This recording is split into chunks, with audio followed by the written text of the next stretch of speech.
I spoke earlier with Mr. Chilema and started by asking him what's the biggest obstacle as he begins forming his new government. I think that one of the challenging things is to realize that things can be done better. I'm being positive in expressing it this way. Things can be done better, and we intend to do things better for the people that put us in office. So really, I think that says a lot. Thank you. So what were the things that were being done especially badly? What were the things that were done especially poorly that you have found in these first few days? I think really, Larry, to underscore this whole thing, it's a leadership question. It's a question of leadership, making sure that, we respect constitutionalism, we respect, democracy and its attendant institutions, its attendant arrangements, and indeed to make Zambia as a beacon of hope for democracy in Africa. It was clear that we were moving in a different direction, and there wasn't sufficient leadership to take the country in the direction that the people of Zambia wanted to be. So leadership, very critical, and ensuring that democracy works and the rule of law is restored, is respected. That presupposes that there's a breakdown in the rule of law, and that is true.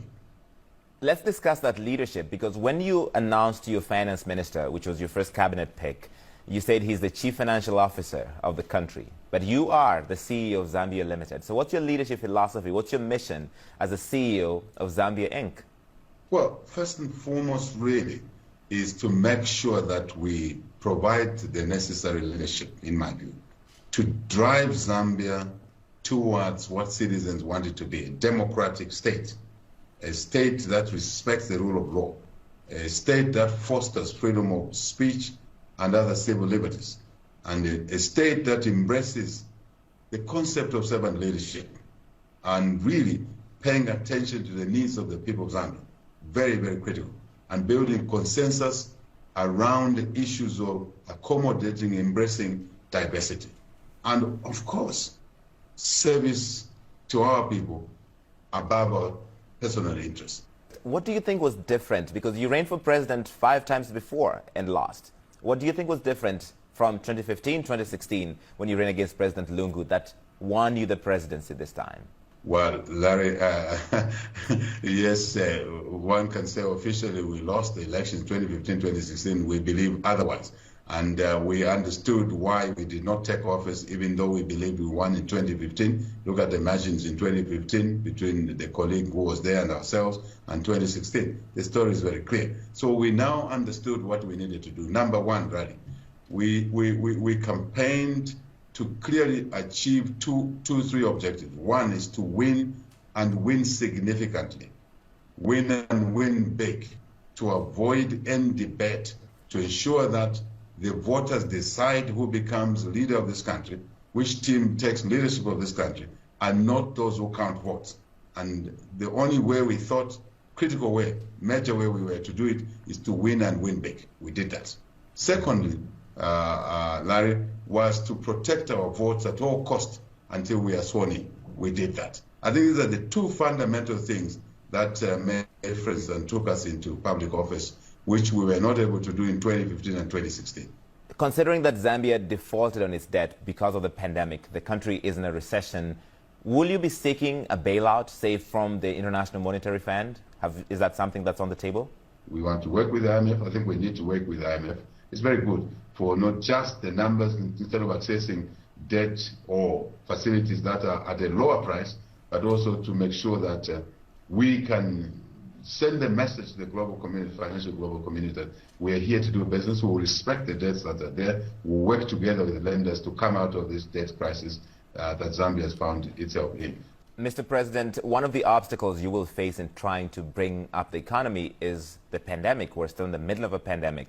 And so far, only 1.7% of Zambians are fully vaccinated, while here in the U.S. they are beginning to give out booster shots. The UK is doing the same, France, Germany.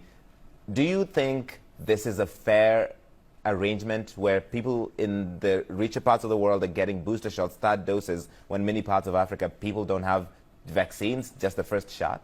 We as the African countries, we're still third world countries, most of us. And we don't have as much resources as the first world. So the first world, therefore, needs to take account of the fact that unless we bring COVID-19 under control globally, it will continue to be a menace.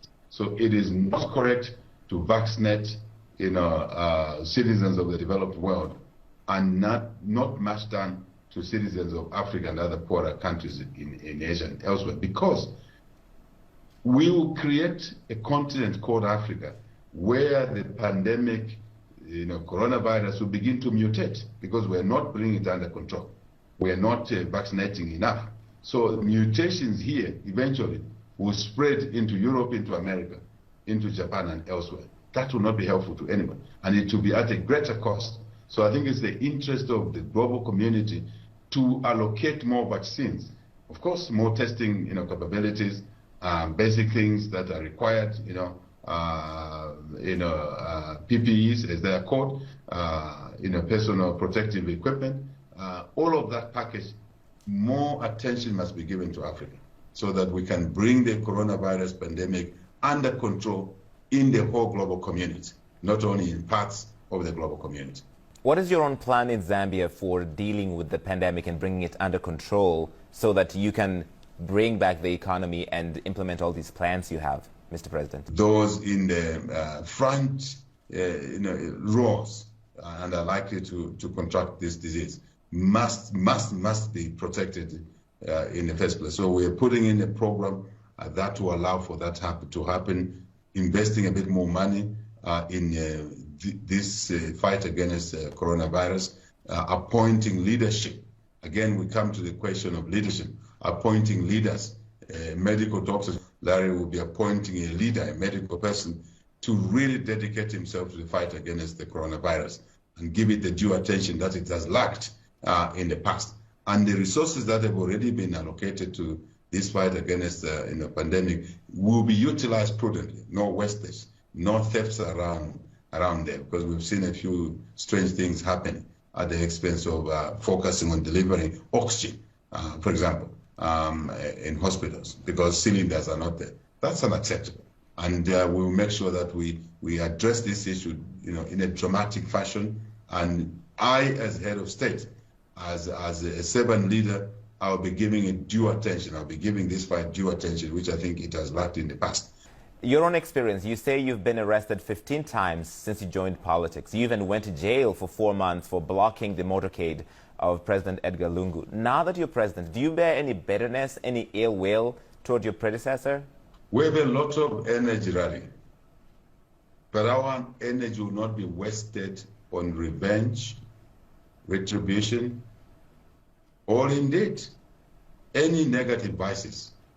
Not at all. Not at all. We know what was wrong, what was done wrong against us. It's common knowledge in our country. It is also known who did that against us.